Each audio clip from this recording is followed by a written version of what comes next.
Hola chicos, ¿cómo están? El día de hoy vamos a revisar el tema número 4, que como les había dicho no les pude grabar en ese momento de la clase, pero el video está aquí para que ustedes lo puedan ver y lo puedan revisar nuevamente, ampliando igual la información y poniendo de manera general los puntos claves sobre la clase número 4, que corresponde al tema de los tipos de textos en el contexto educativo, ¿ok? Entonces, eh, el día sábado ya revisamos un poco qué significa el contexto, analizamos la clase y bueno, pues hoy corresponde el video de la clase del día sábado que no se pudo grabar. Para eso voy ahora sí a compartirles pantalla de las diapositivas que voy a utilizar o que ustedes tienen en su plataforma también para revisar el tema de la clase del día de hoy. Ujú, muy bien. Textos que usa el docente, ¿sí? Bueno, pues vamos a analizar en esta clase, bueno, pues eh, los diferentes tipos de textos que utiliza el docente, bueno, pues en el transcurso de su profesión, ¿sí? Los más importantes.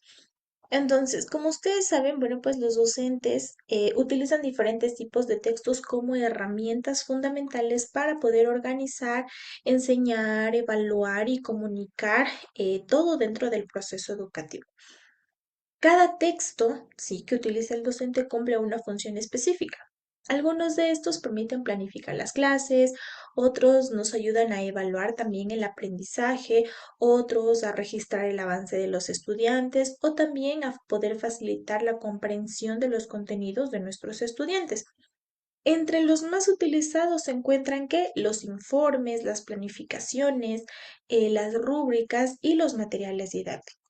Estos documentos no solo van a ayudar al docente a mantener un orden y una claridad en el trabajo, sino que también van a ayudar a poder contribuir y a mejorar la enseñanza y el aprendizaje en los estudiantes.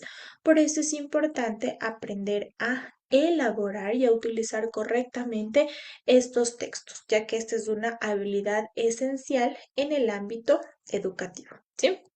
Entonces, por eso es importante que sepamos cuáles son estos tipos de herramientas que vamos a utilizar, ¿sí? Recuerde que,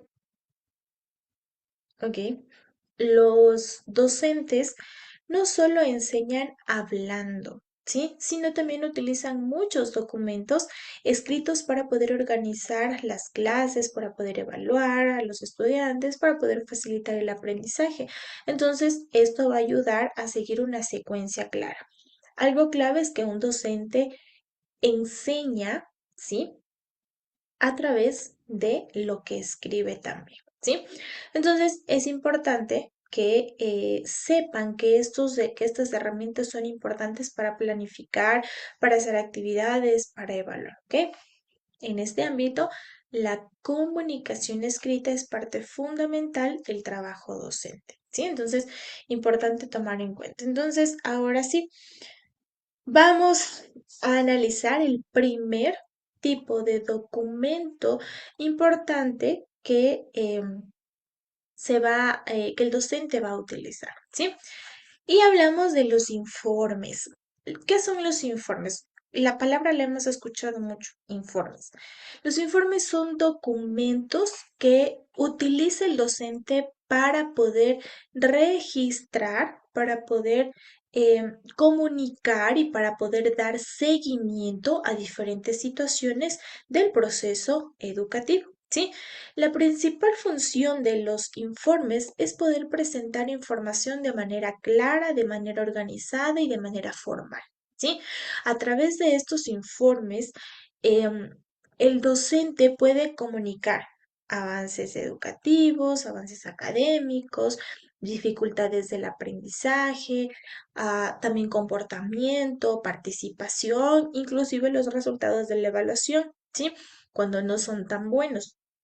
Entonces, los informes son importantes porque permiten llevar un control de este progreso de los estudiantes, de la materia, del contenido y también nos ayudan a tomar decisiones importantes durante el proceso educativo. ¿Sí? Entonces, aparte de todo eso, hay una ventaja importante y es que sirve como medio de comunicación entre docentes, ¿sí? Entre autoridades y entre representantes también. ¿Ok? Entonces, generalmente, ¿qué incluye estos, estos informes? Tres partes importantes que hablábamos de los tipos de textos: introducción, desarrollo, conclusión, y a este informe le vamos a añadir recomendaciones, porque es importante ver, ok, si nosotros detectamos algo en nuestros estudiantes, así sea una dificultad o avances, es importante recomendar qué es lo que se puede hacer para mejorar esa parte. ¿Ok? Entonces las recomendaciones son importantes. Vamos a poner un ejemplo.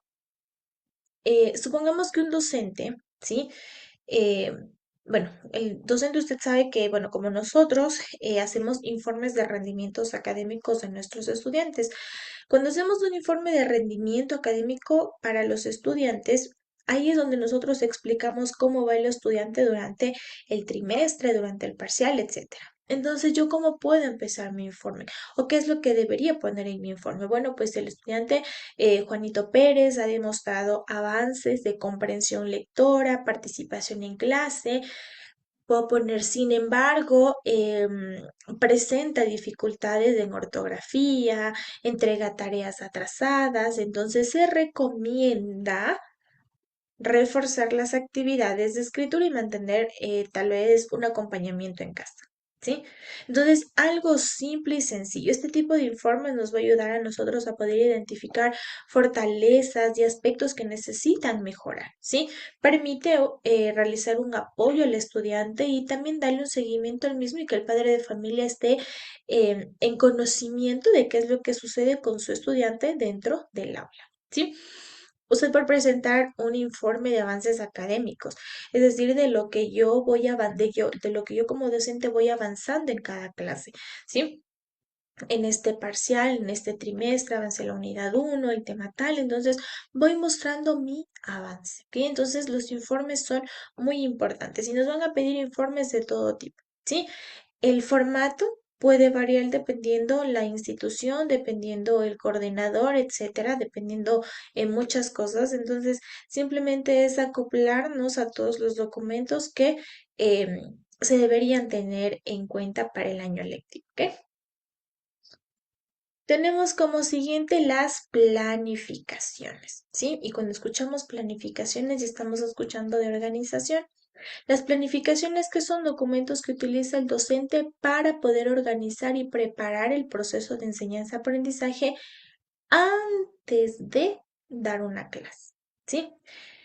En estas planificaciones se establecen los objetivos, los contenidos, las actividades, los recursos, indicadores de logros, de estrategias, del tiempo en el que va a durar la clase, ¿sí? Entonces, planificar las clases permite que tengamos en orden, permite que haya una coherencia, un seguimiento y que el objetivo esté claro, ¿sí? Por eso es que la planificación es importante porque ayuda al docente a saber qué es lo que va a enseñar, ¿sí? ¿Cómo va a enseñar? ¿Qué es lo que espera de ese aprendizaje? ¿Cómo lo va a hacer? ¿Para qué lo va a hacer? ¿Ok? Entonces, de esta forma se permite adaptar diferentes actividades según las necesidades del grupo que se está manejando. ¿Ok? Entonces, recuerden que como docentes manejamos tres planificaciones en aspectos meso, macro y micro.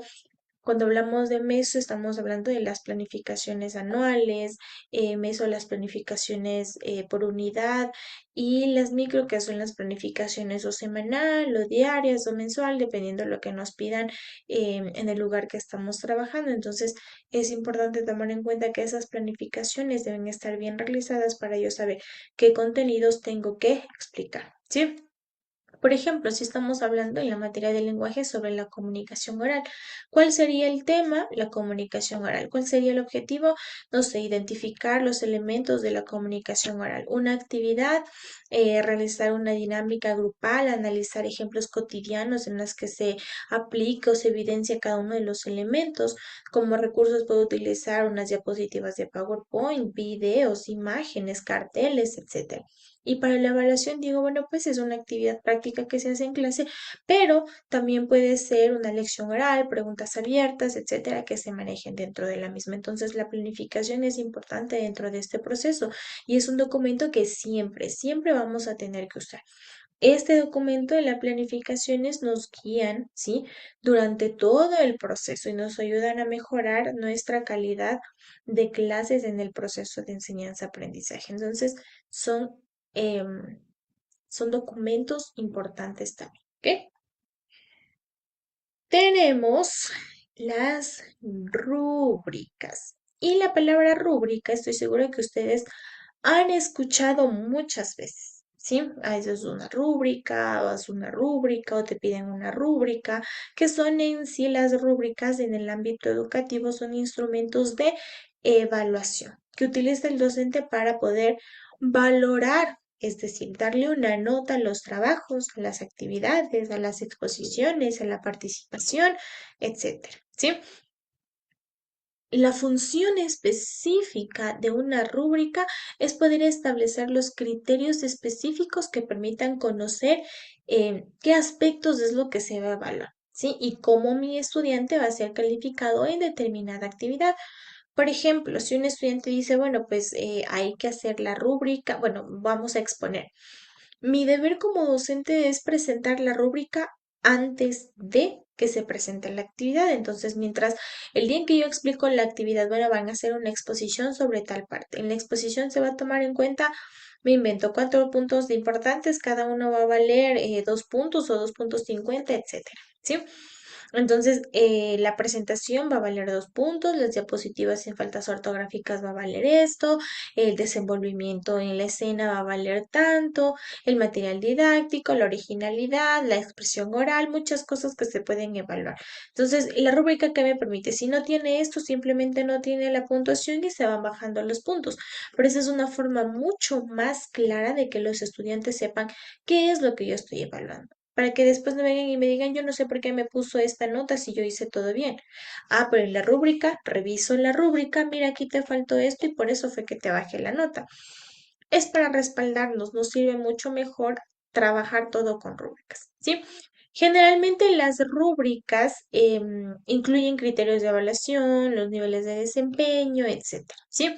Y también hay niveles en los que se puede calificar como excelente, como bueno, muy bueno, regular, insuficiente, etcétera, ¿sí? Entonces son cosas que se pueden ir tomando en cuenta para poder preparar la rúbrica, ¿ok? Entonces, de esta manera, la rúbrica también nos va a facilitar la evolución y también ayuda al estudiante a que pueda identificar sus fortalezas en cada aspecto en el que él se desenvuelve. ¿Sí? Entonces, importante utilizar rúbricas, sí. Que depende de nosotros, sí, cómo la vayamos haciendo, cómo la formulamos, porque al final es nuestra rúbrica que va a servir para nuestra materia, ¿sí? Si tal vez a alguien le sirve, chévere, no sea egoísta y préstale también, pero de esa parte viene lo de las rúbricas, importante en este proceso, ¿sí? Material didáctico, ¿sí? Ahora confundimos muchas veces el que, bueno, pues ya tengo material didáctico y que mis estudiantes hagan allá. No. El material didáctico sirve de apoyo, sí, pero no sustituye la acción del ser docente, ¿ok? Entonces los materiales didácticos son recursos y herramientas que se utiliza, ¿sí? Para poder facilitar la enseñanza y aprendizaje y poder ayudar a los estudiantes a que comprendan de mejor manera los contenidos, ¿sí? Ahora se dice, bueno, pues entonces, ¿qué materiales serán? Los que ustedes quieran, hay escritos, visuales, interactivos, ¿sí? Que tienen claro como propósito importante poder mejorar el aprendizaje y que este sea un poco más dinámico. Por ejemplo, el Duolingo en inglés, que es una herramienta importante, dinámica, divertida, que les gusta para que puedan aprender inglés, ¿sí? Entonces, miren ese material didáctico importante. Es importante porque en el proceso tiene que llamar la atención de los estudiantes. Si yo digo que va a complementar mi contenido, no quiere decir para que sea aburrido y ay, todos estén con sueño, no, sino al contrario, poder motivar. Y esa es la parte importante. El material didáctico siempre me sirve para motivar a mis estudiantes a que puedan comprender de mejor manera y se interesen por el tema. ¿Sí? Entonces es parte importante. Los materiales didácticos más comunes que encontramos son, no sé, guías de trabajos, fichas, presentaciones, lecturas, videojuegos educativos, ¿no? Juegos didácticos, organizadores gráficos, etcétera. ¿Sí?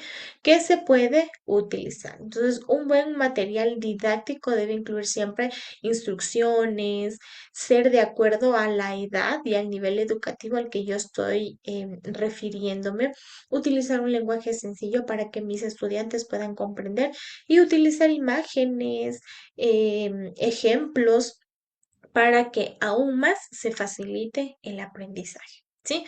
Entonces, mire toda esta parte, uno tal vez dice, bueno, pues es que ser docente es lo más fácil, te paras, das la clase, dices lo que sabes y se acabó.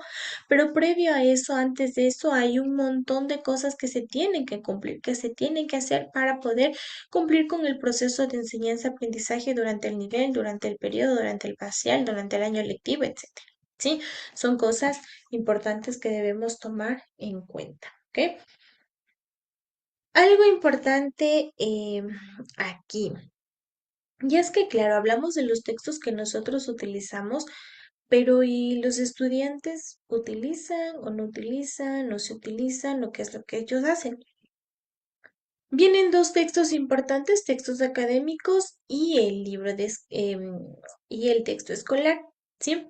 Son dos documentos diferentes porque el texto académico lo utiliza o va dirigido para profesionales con conocimientos un poco más avanzados.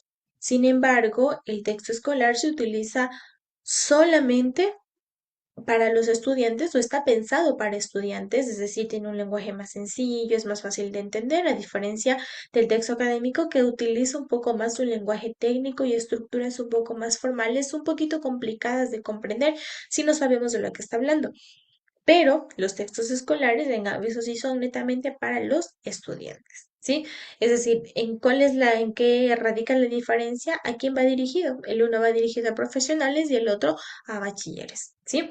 Entonces, es importante tomar en cuenta estas situaciones también, tomar en cuenta la diferencia entre estos dos elementos que también trabajamos en el aula, ¿sí?